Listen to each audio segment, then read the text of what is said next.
A love story turned nightmare. The tragic murder of Tori Minnick. Jerome, Pennsylvania, is a quiet town where life moves at a steady, predictable pace. Nestled in Somerset County, it's the kind of place where neighbors look out for one another and where violent crime is a rare occurrence.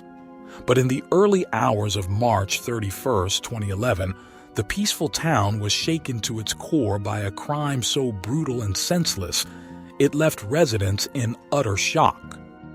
Tori Elizabeth Minnick, just 21 years old, had her whole life ahead of her.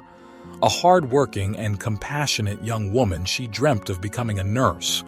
She was known for her kind heart, her love for animals, and her strong bond with her family, especially her mother, who described her as a brilliant light in their lives. But behind Tori's warm smile and infectious laughter lay a darker reality. She was caught in a suffocating web of love, jealousy, and manipulation. A web woven by someone she trusted. A web that would ultimately lead to her untimely death.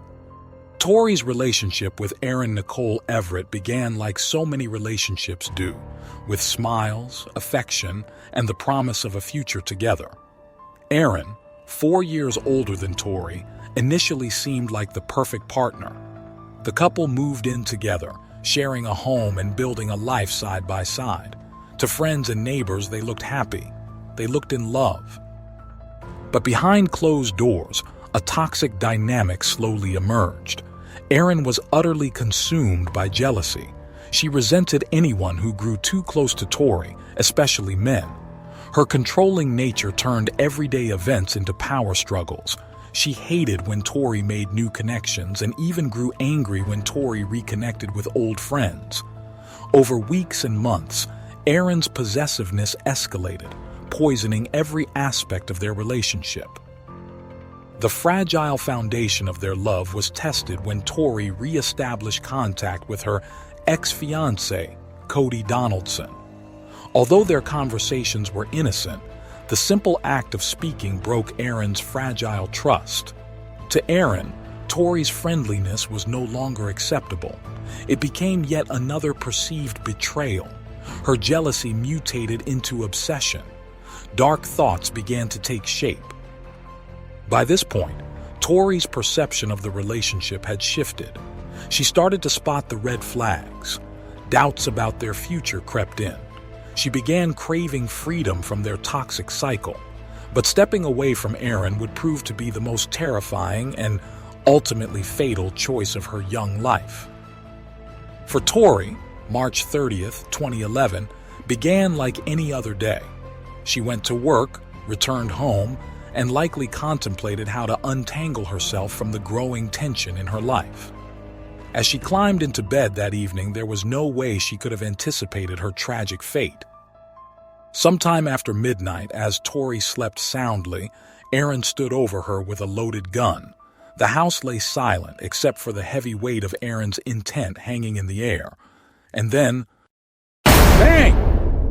The sound of the first gunshot echoed through their home, shattering both the silence and the life Tori planned to live.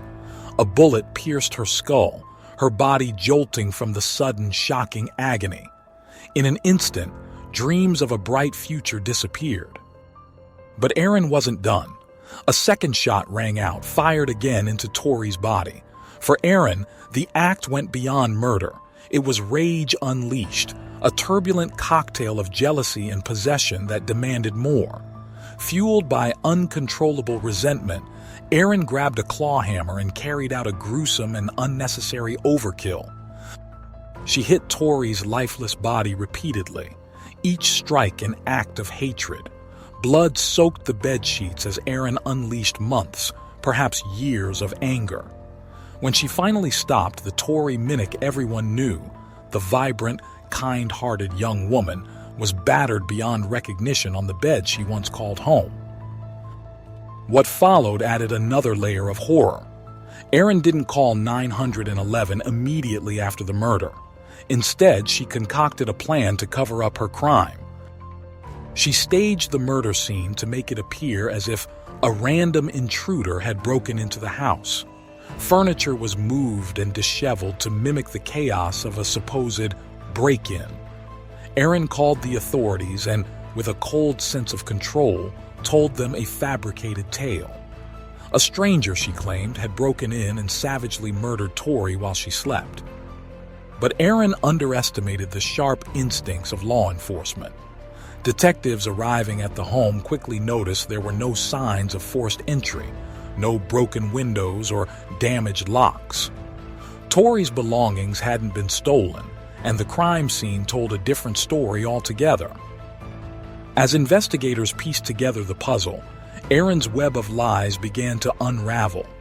Her attempts to distract and mislead ultimately failed. Soon, the truth behind the horrific act came to light. Detectives digging into Tori's life uncovered deeply unsettling details about Erin's state of mind in the weeks leading up to the murder. Witnesses described a drastically controlling partner. Erin's jealousy had reached a boiling point, showing itself in arguments, sleepless nights, and obsessive behavior. The discovery of Tori's harmless conversations with Cody Donaldson became critical evidence. Though their exchanges were platonic, Erin viewed them with hostility and suspicion. For her, Tori's connection to anyone outside their relationship symbolized a loss of control, something Erin could not accept. The brutality of the crime shocked, even hardened investigators. Autopsy reports confirmed the disturbing truth. 2 gunshots to the head were followed by a relentless hammer attack. Erin later attempted to claim self-defense, yet such violent overkill could never align with that claim. This wasn't self-preservation. It was pure, calculated destruction. As evidence against her built, Erin's resolve cracked. Attempting to lessen her own burden, she confessed. She admitted to murder, but her confession couldn't be erased. It solidified what investigators already knew. This wasn't love. This was an obsession fed by control, fear, and possessiveness, an obsession that resulted in tragedy. In the wake of Tori's death, the community of Jerome struggled to navigate their grief and disbelief. Erin Nicole Everett was arrested and charged with the first-degree murder of Tori Minnick. The trial that followed exposed the grim details of the crime to the world. Erin's defense team framed her as someone struggling emotionally, even claiming she was provoked into violent action. Attempts were made to portray her as a victim caught in her own warped reality. But forensic evidence and witness testimonies told a clear and damning narrative. Erin's actions were deliberate, premeditated, driven by anger and control. When the time came, the jury reached its verdict. In November 2014, Erin was convicted of first-degree murder and sentenced to life in prison without the possibility of parole. She would spend the rest of her life behind bars, a fitting measure of justice for the senseless loss of Tori's. For Tori's grieving family, no legal punishment could possibly fill the void left by her death. Their beloved daughter was gone, her life cruelly stolen in a fit of rage. Tori Minnick's story is a heartbreaking reminder of how relationships can evolve, a cautionary tale of love that turns toxic and obsession that leads to irrevocable destruction. In the beginning, Tori only saw the warmth and affection in Erin. She didn't see, or perhaps overlooked, the storm brewing beneath the surface. But even the strongest love becomes toxic when manipulation, jealousy, and control creep in. Possessiveness isn't love. Obsession isn't devotion. This tragedy raises heavy questions. Could the signs have been recognized earlier? Could friends or family have intervened to protect Tori? Could support systems have offered her an escape? Tori Minnick was a promising young woman who deserved a brighter, longer future. She deserved love that lifted her up, not one that dragged her into darkness. Her life, stolen in such a brutal way, serves as a sobering reminder to us all about the importance of healthy relationships, clear boundaries, and speaking out against toxic dynamics. Because at the end of the day, love should never cost a life. This enhanced version now flows naturally, includes new reflections, added emotional depth, and meets the set requirements while maintaining clarity and precision.